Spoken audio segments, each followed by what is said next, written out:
சோம்பேறிகளே, எறும்பை பாருங்கள், அதன் செயல்களை கவனித்து ஞானமுள்ளவராகுங்கள். நீதிமொழிகள் 6ஆம் அதிகாரம் 6வது வசனம். இங்கே நீதிமொழிகளிலே எறும்பை கூர்ந்து கவனித்து பார்க்க நமக்கு அழைப்பு கொடுக்கிறது. ஏன் எறும்பை விசேஷமா நம்ம கவனிச்சு பார்க்கணும்னா, இது பார்த்தீங்கன்னா ஒரு உணவு இருக்குதுன்னு வச்சுக்கோ ஒரு இடத்துல. அதுக்கு தேவையான உணவு இருக்கிறத எப்படியோ அதை அறிந்து கொண்டு எல்லாரையும் அழைச்சிட்டு அந்த இடத்துக்கு போகும். அப்படி போகும்போது அந்த உணவுக்கு சாப்பிட போகும்போதும் சரி, அதுக்கு அல்லது அந்த உணவை எடுத்துக்கொண்டு சேமிக்க போகும்போதும் சரி, பாருங்க இந்த எறும்பு வரிசையாக தான் போகும்.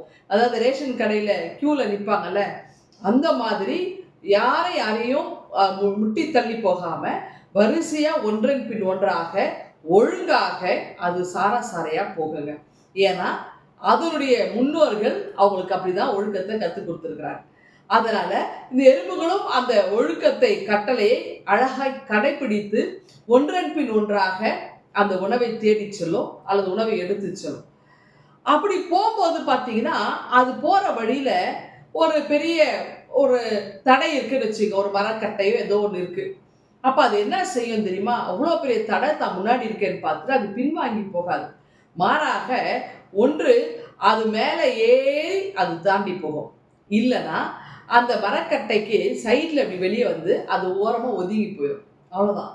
அப்போ தனக்கு தடையாக ஒன்று இருக்கும்போது ஒன்று அதை தாண்டி மேற்கொண்டு செய்யும் அல்லது அதை ஒதுங்கி அது செல்லும்.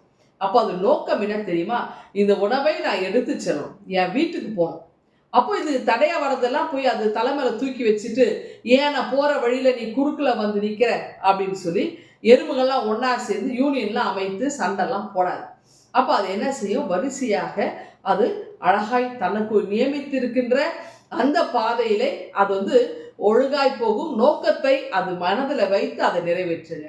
பாருங்க, அதனால தான் எருமை கூர்ந்து கவனித்து பார்க்க நமக்கு அழைப்பு கொடுக்கிறது.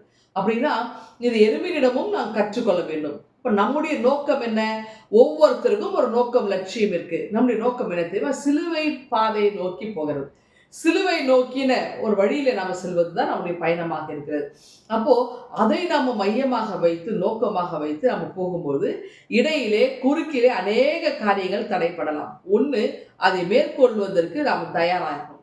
இல்லையா, இந்த தடையை என்னால் ஃபேஸ் பண்ண முடியும், நம்ம ஒதுங்கி போகிறோம். ஆனால் நம்முடைய நோக்கம், கோல், அதை எய்மை நம்ம விட்டுறாம அதிலே நம்ம உறுதியாக நம்ம நிலைத்திருக்கணுங்க.